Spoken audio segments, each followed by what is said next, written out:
The rope burns her wrists. Not all at once. Slow, constant. Cassia is 20-6 years old. Her skin was raised on silk, perfume, warm baths. Now coarse hemp bites into flesh that has never known pain like this. The smell hits first. Animals, old straw, dung soaked into wood. This building sits at the edge of a Roman camp. A stable that alone tells her what is coming. Through the thin wooden walls she hears her sisters. Not screaming. Not yet. It's worse than screaming. A thin, shaking sound. The sound that comes right before the mind breaks. The sound of girls who understand something terrible is being prepared for them, but cannot fully grasp what it means. 9 days ago she was Princess Cassia of Pontus, eldest daughter of King Mithridates, raised in stone halls above the Black Sea, taught Greek logic, Persian verse. She was promised to an Armenian prince. A marriage meant to double her father's power. A future queen. A dynasty that would stretch from mountains to desert. Now she kneels in filth. Her ceremonial robes torn open.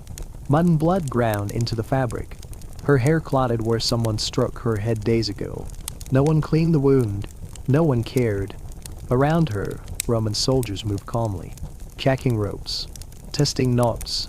Leading animals into place. They do not look at her. She's not a person. She's a task. Through a crack in the slats, she sees the next stall. Leodice, 19. Her arms are pulled behind her back, tied so tight her spine bows forward. Her face is wet, eyes swollen. She's past screaming. Beyond her, Nisa, 18, still barely a child. Her body shakes so hard the post trembles with her. Cassia can see it from 30 feet away. And then she sees the horses. Huge cavalry stallions. War minus bred. Chosen for strength. Held by men who know exactly what these animals will do when released. Cassia has heard of this punishment. Every border kingdom had. The Romans used different names for it. Sometimes it was public. Sometimes hidden inside camps like this one. But the pattern never changed. Women bound. Animals driven forward. Bodies broken. Always the same ending. This is meant for her sisters. Leodice. Nisa not because they fought. Not because they planned anything. Only because their father dared to resist Rome. King Mithridates built a coalition. Threatened Roman trade routes. Won 3 battles. Lost the 4th. Now his family pays for it. General Lucius Cornelius Crassus walks into the stable. 50 years old. Armor scarred from decades of war. He surveys the scene the way a man inspects tools. The youngest first, he says. 18 is old enough. Her screams will motivate the others. Nisa Cassia feels something inside her snap into place. The fear does not leave, but it moves aside. She has always protected them. Always. She taught Leodice to read when tutors failed. Held Nisa through nightmares after their mother died. Shielded them from court games. She will not stop now. General Crassus. Her voice cuts through the stable. Steady. I would speak with you. He turns. Curious now. The Pontic princess speaks.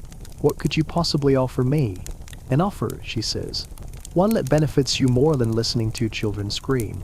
Interest flashes in his eyes. Romans respect value. Even cruelty must earn its place.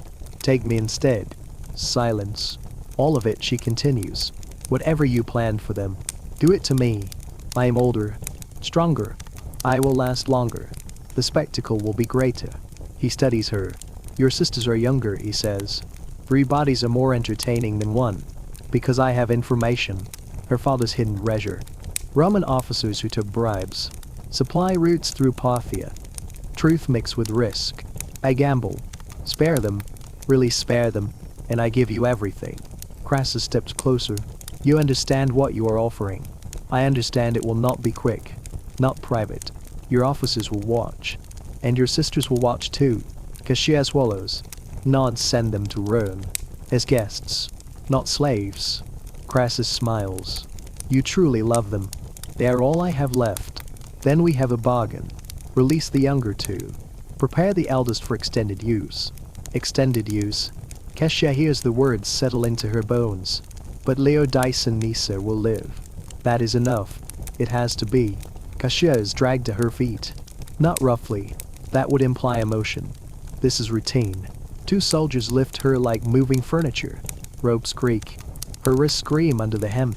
Leodice and Nisa are unbound. Not freed. Not safe. Just moved. Cassia catches one last glimpse through the slats. Nisa clinging to Leodice's arm. Both of them staring at Cassia like she is already dead. Cassia holds their eyes. Do not break. Not now. Not when we bought time. The soldiers pull her toward the center stall. And now she sees the equipment up close. The posts. The straps. The way the ropes are set at angles meant to force a body open. The handlers leading the stallions in slow circles so they stay agitated. So they stay ready. Roman camp punishments aren't accidents. They're systems. They're practiced. One soldier reaches for her and robes. A knife flashes. Cold against her skin. Not cutting yet. Cast reminding. The cloth is sliced away in fast strips. Silk falls into filth like it never mattered. Cassia's breath turns shallow. If she panics now, she loses leverage. If she pleads now, Crassus learns she's bluffing. So she stays still. She lets her mind do what it learned in palaces. Count. Measure. Observe. How many men? How many horses? Where the exits are. Which officer gives orders. Which soldier actually listens. Then a voice cuts in. Wait, not Crassus. Shahia turns her head.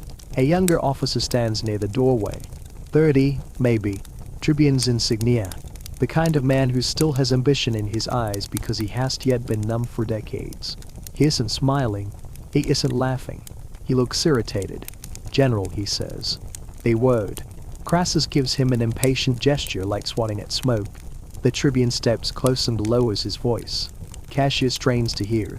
If she breaks too soon, we lose the intelligence. She offered treasure locations. Bribed names. If we destroy her mind before we extract it, we get nothing. Crassus' gaze shifts. Cold calculation, replacing appetite. Cassius feels a thin thread of time appear like a crack in stone. Crassus speaks slowly. And you think she'll cooperate? The tribune says. Only if she believes the bargain holds. Keep the sisters alive and visible. Let her see if they're safe. Then she gives accurate information. Crassus studies Cassia again. Not as a woman. As a container. A vault. Then he nods once. Fine, he turns to the soldiers. Stop, move her to the officers' quarters. We take what she knows first. Cassia's knees nearly give out. Not from relief. From whiplash. The horses are still there. Still snorting. Still stamping. But the door has opened just slightly. The tribune's name, Crassus asks. Marcus Antonius Priscius. Crassus gives a thin smile. You understand Rome. Cruelty must be useful. Cassius memorizes it. Marcus Antonius Priscius. A name she may need. A name that may save her sisters if she can bind his ambition to their survival. They haul her out of the stable. Night air hits her like water. Cold shock. The camp stretches in torchlight. Rows of tents. Metal. Smoke. Men laughing over wine as if kingdoms didn't die. Cassius sees her sisters again briefly. A Roman god pushes them toward a separate tent. They are no longer tied, but they are still surrounded. Nisa looks at Cassia, mouth trembling. Leodice's eyes are hard. She understands something Cassia has said out loud. This bargain can be broken at any moment. Cassia forces her face calm. She forms words without speaking them. Live the officers' quarters or a tent near the camp center.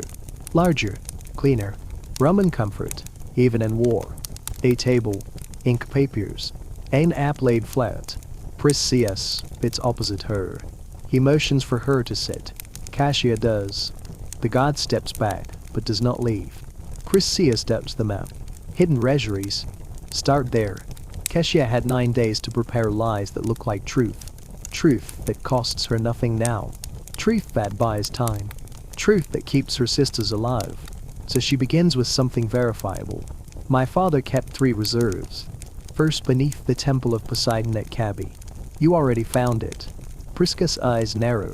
How do you know? Because I saw your men loading gold onto ships. I saw the seal rings on the sacks. I know my father's marks. Priscius nods. Good credibility. Second Assos. She points. 3 miles east. Caves behind a waterfall. A narrow entrance. Inside, silver and gold. Gems. Priscius leans in. You've been there. Twice. I can draw it. He pushes papers toward her. Cassia takes the stylus. Her hands are steady. She draws carefully like she's sketching a garden. Not a grave. The third treasury, she says, letting her voice slow. More complicated. She moves into a half-minus truth. Parthian partners. East of the Euphrates. I know the region, not the exact site. My brother held the final details. He died at Kibera. Priscius watches her. You're saying we may not recover it. I'm saying you may recover something more valuable than gold. Names, agreements, supply routes. He spoke to whom? You can threaten Parthian officials with exposure, or buy them. That makes Rome hungry. Prisca's fingers tap the table. Bribed Roman officers. Cassia pauses. This is where she controls the pace. Those names are dangerous. If I give them to fast, I become disposable. If I give them to slow, Crassus remembers the horses. Here she threads the needle. That information exists, she says. But I will not hand it over like a gift. Prisca's eyes sharpen. You bargain even now. I bargain because that is the only language Rome respects. Once I give you everything, what keeps my sisters safe? Priscilla stares at her for a long beat. Then he gives a small, almost amused exhale. You're not stupid. I was raised to rule a kingdom. Cassia leans forward just enough to be dangerous. You want Eastern intelligence. You want to look brilliant in Rome. You want credit. Then you need me coherent. And you need my sisters alive. Priscius doesn't deny it. Instead, he says quietly, continue the map. We resume tomorrow. He stands. Before he leaves, Cassia speaks once more. General Crassus. He will want compensation. Priscius looks back. Yes, what will he take? Priscius pauses like a man choosing words. If he cannot break your body, he will break your dignity. Then he exits. Cassia is left alone with the ink, the map, the god outside, and time. Time she purchased with her own flesh. She keeps drawing. And as her stylus moves, her mind is already building the next layer. Priscius is ambitious. Ambition is predictable. Predictability can be controlled. If she can make her sister's survival a step on his ladder, then he will protect them for the same reason Romans protect anything, because it benefits them. Outside, the camp breathes. Torches crackle. Metal ceilings. A horse screams somewhere in the dark. Cassia closes her eyes for half a second. Not to pray, to remember what she is doing this for. Leodice. Nisa, tomorrow she will speak again. Tomorrow she will trade more truth. Tomorrow she will lie where she must. Because in Rome's world, love doesn't save you. Leverage does. Morning comes without mercy. No sunrise poetry. No birds. Just iron sounds. Armor plates locking. Men shouting orders. Cassia is brought back to the officer's tent. The map she drew yesterday lies open. Weighted at the corners with daggers. Priscius is already there. Clean. Focused. He gestures for her to sit. Tell me about the Parthian contacts. Cassia does. Slowly. Names that exist. Roles that sound plausible. Connections that would take weeks to confirm. Every sentence buys time. Every pause keeps her sisters breathing. Scouts are sent to Amisos. By noon, confirmation arrives. The cave is real. Silver. Gold just as she described. Her value doubles in a single afternoon. Crassus is displeased. He stands outside the tent while Priscius delivers the report. Cassia hears his voice through canvas. You're telling me I lose my entertainment for a cave? Priscius answers calmly. You gain favor with the Senate. And leverage over Parthia. Crassus snorts. I gain a woman who still stands. Priscius lowers his voice. For now. Cassia hears that too. That afternoon she is allowed to see her sisters. They are seated in a small tent near the camp edge. Water, bread, clean tunics. Alive. Nisa runs to her. Leodice hangs back, eyes sharp. They didn't touch us, Nisa whispers. Not yet. Cassia cups her face. They won't. Leodice studies Cassia as rests. Rope burns. Fresh. What did you promise? Everything, Cassia says. Leodice exhales. Then use it. That night Priscius returns. Crassus wants a ceremony. Cassia closes her eyes once. What kind? Public submission. Before the army. Words of surrender. Kneeling. Crawling. Kissing. Not death. Not torture. Humiliation. Crassus needs proof that he still controls you. Cassia opens her eyes. And my sisters, they will watch. Pishan odds. Then it will be done. The ceremony is scheduled at dawn. The entire camp gathers. Ranks of soldiers. Standards raised. Armor polished. Cassia is dressed in white. Not royal white. Supplicant white. Thin plain. Her sisters stand on the platform. Alive. Untouched. Crassus steps forward. His voice carries. Princess Cassia Pontus. Your kingdom defied Rome. Your father is chained. Your brothers are dead. Your dynasty ends here. Cassia listens. This is not for her. This is for the army. Speak.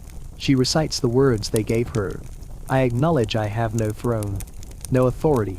No future except what Rome allows. Kneel. She does. Lower. She presses her forehead to the dirt. Approach. She crawls. Pebbles cut her palms. Her sisters watch. Kiss. She kisses his boots. Leather. Dust iron. The camp is silent. Crassus lifts his foot away. Rome accepts your submission. The soldiers cheer. Cassia is pulled up. It is over. Her body remains intact.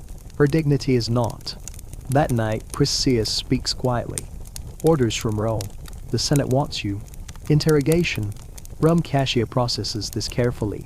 Rome means distance from Crassus. Rome means rules. Rome means competition. And my sisters? They go with you. Cassia breathes out. Not relief. Caution. Crassus will not forget this. He will simply lose access. The journey begins 2 days later. Wagons. Guards. Escorts. 6 weeks. Cassia teaches her sisters how to survive the triumph. Do not listen. Do not respond. Do not break formation. Go somewhere else in your mind. Nisa struggles. Leodice understands immediately. The triumph is hell. Chains bite. Crowds scream. Rotten food flies. Nisa falls. Cassia moves. I stop, she tells the soldier. The whip pauses. The procession continues.